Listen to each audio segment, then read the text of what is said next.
Menyambut Hari Bayangkara ke-80, Polres Prabu Mulih membangun sumur bor untuk membantu kebutuhan air bersih masyarakat di Kelurahan Tugu Kecil.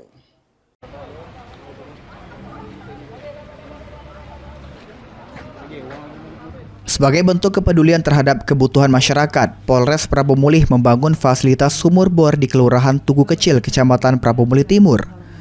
Pembangunan sumur bor ini merupakan salah satu rangkaian kegiatan menyambut Hari Bayangkara ke-80 yang dilaksanakan Polres Prabu Mulih untuk memberikan manfaat langsung kepada masyarakat.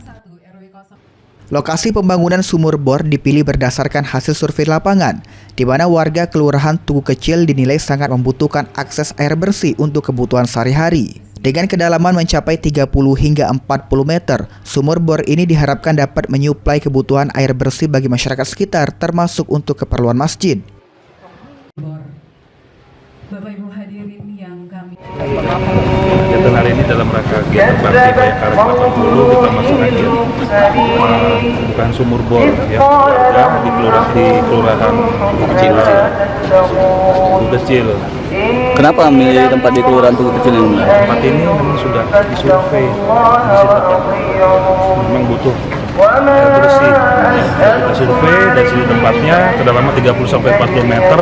Alhamdulillah ini nanti bisa digunakan untuk masjid, untuk warga sekitar juga membutuhkan kebutuhan air bersih. Untuk Polres Prabu Mulih sendiri berapa titik untuk sementara? Kita sudah melaksanakan 3 ya, Anda ya. Cuma di sini udah yang sekarang kita baru-baru ini di sini sudah ada masalah 3 titik kita. Kegiatan ini menjadi wujud nyata kepedulian Polri kepada masyarakat, khususnya dalam membantu penyediaan air bersih terutama saat musim kemarau. Angki Perkasa, PAL TV.